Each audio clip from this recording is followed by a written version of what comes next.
पथरीली चट्टानों पर खतरनाक अंदाज में लटकते हुए ये ताबूत अपने अंदर एक गुमनाम कबीले के कई राज छुपाए बैठे हैं।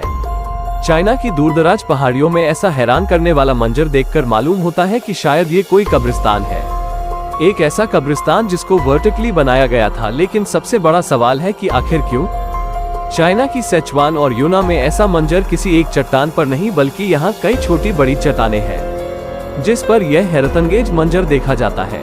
कई ताबूत 100 फीट तो कई 400 फीट तक की ऊंचाई पर भी देखे जा चुके हैं। अभी तक चाइना में टोटल ऐसे 131 लटके हुए ताबूत पाए गए हैं, जिनमें से कुछ तो ऐसे हैं जो 3000 साल से भी ज्यादा पुराने हैं जिसको वर्टिकली बनाया गया था। लेकिन सबसे बड़ा सवाल है कि आखिर क्यों?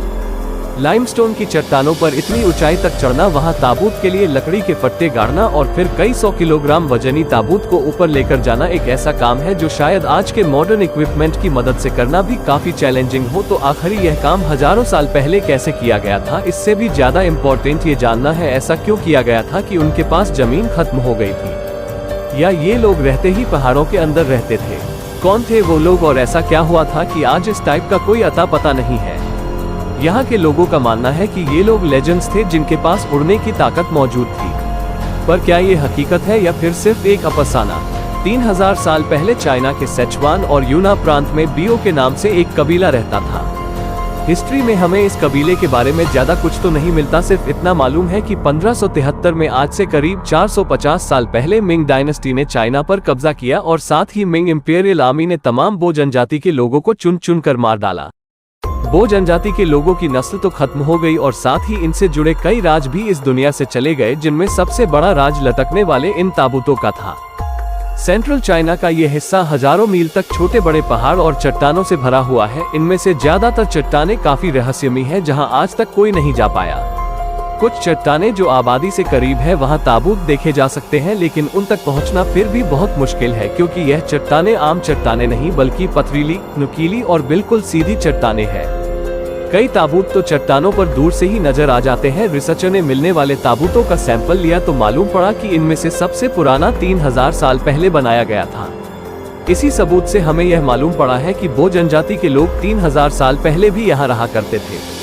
एस्टीमेट लगाया गया है कि इस प्रांत में मौजूद हजारों ताबूत छुपे हो सकते हैं। जाहिर है जो कबीला इतना पुराना हो उसके सिर्फ 131 ताबूत कैसे हो सकते हैं? इस ताबूत की खास बात यह है कि इनको लकड़ी के सिंगल पीस से बनाया गया था। एक्सपर्ट्स का मानना है कि उस दौर में अगर कोई टूल था तो वो था सिर्फ कुल्हाड़ी। इसका मतलब है कि वो कबीले के लोग सिर्फ कुल्हाड़ी की मदद से बड़े तरफ के तने का अंदरूनी हिस्सा काटकर उसको ताबूत का रूप देते थे।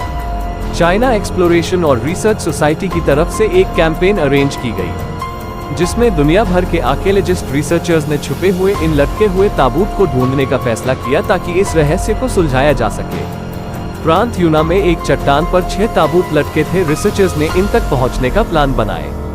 ताबूत तक सीधा पहुंचना एक्सपीरियंस क्लिफ क्लाइंबर्स के लिए भी काफी मुश्किल था। इसी वजह से क्लिफ दूसरे रास्ते से चढ़कर रस्सियों की मदद से क्लाइंबर्स को नीचे सीधा उन 6 ताबूत के पास उतारा गया। ये बहुत ही खस्ताहाल के ताबूत थे जिनको लकड़ी के जिन तनों की सपोर्ट पर रखा गया था वह भी बिल्कुल गल चुकी थी और किसी भी वक्त टूट सकती थी। क्लाइंबर्स को इन ताबूतों के अंदर जो कुछ मिला उसने इस रहस्य को सुलझाने के बजाय उलझा दिया। इनमें मौजूद हड्डियों पर रिसर्च की गई तो मालूम पड़ा कि एक ताबूत में एक से ज्यादा इंसानों को हड्डियां मौजूद है। इसके अलावा इन हड्डियों पर मिट्टी भी चिपकी हुई थी। पहले तो ये सोचा गया कि शायद बारिश का पानी से चट्टानों की मिट्टी ताबूत के अंदर अपना रास्ता बनाकर चली गई होगी, लेकिन बाद में पता चला कि बो जनजाति के लोग असल में मुर्दों को मिट्टी में दफन करते थे और बाद में जब बॉडी गल जाती थी फिर उसको निकालकर ताबूत में रखा करते थे। ढांचे को ताबूत में डालकर खाली हिस्सों में रेत भर दी जाती थी, शायद इसलिए ताकि ताबूत को ऊपर चढ़ाते वक्त अंदर मौजूद हड्डियां हिल न सके। इस रेत की वजह से ही यह ताबूत 250 किलोग्राम वजनी है। तो अब सवाल ये है कि जिन चट्टानों पर अकेले इंसान का चढ़ना भी नामुमकिन है, वहां तक इतने वजनी ताबूत को कैसे ले जाया गया? जाहिर सी बात है उस दौर में बो जनजाति के लोगों के पास कोई मशीन तो नहीं थी, लेकिन 3000 साल पहले बो जनजाति के पास कस्सियां, छीनी, हथौड़ा और सबसे बढ़कर मैन पावर मौजूद थी। जिन चट्टानों पर बो जनजाति ने ताबूत रखे थे उनकी जब अच्छे से जांच की गई तो रिसर्चर्स को जहां चट्टान पर छोटे छोटे छेद भी मिले। ये छेद किसी सूरत में नेचुरल नहीं लग रहे थे बल्कि इनको किसी ने छीनी और हथौड़ी की मदद से किया था। ऐसा मालूम होता है कि इन छेदों का जरूर इन ताबूतों से कोई कनेक्शन है। शायद वे लोग इसमें बांस के डंडे डालकर ऊपर चढ़ने के लिए एक स्पोर्ट बनाते थे। इस रहस्य को सुझाने के लिए एक एक्सपेरिमेंट करने की जरूरत थी। 2003 में डिस्कवरी चैनल की एक टीम ने ये एक्सपेरिमेंट करने का फैसला किया। उन्होंने बो जनजाति के लोगों के जैसा ताबूत बनाया। उसके बाद चट्टान में सुराख करके उसमें बांस का डंडा फंसाया गया, जिस पर एक आदमी आसानी से खड़ा हो सकता था। इसी तरीके से 5 से 6 फीट की दूरी पर चट्टान में सुराख किए गए और उसमें डंडे गाड़े गए। उसमें बांस के डंडे एक तरह के स्टेप्स थे जो चट्टान पर ऊपर चढ़ने के काम आते थे। जिस ऊंचाई पर ताबूत को रखा जाना था वहां एक डंडे को पुली के तौर पर इस्तेमाल किया गया। आजकल की मॉडर्न पुली में तो बॉल बेरिंग होती है, जिससे रस्सी को गोल घूमने में आसानी हो जाती है। रस्सी को इस देसी पुली से गुजारकर ताबूत को दूसरी तरफ से ऊपर भेजा गया, क्योंकि पुली की मौजूदगी से 50% लोड कम हो जाता है। इसी वजह से वकर ने बड़ी आसानी से ताबूत को 300 फीट ऊपर पहुंचा दिया। ऊपर मौजूद वकर का दूसरा ग्रुप मौजूद था, जिसने ऑलरेडी चट्टान पर लकड़ी की बेस बना रखी थी। उन्होंने ताबूत को बेस पर रख दिया।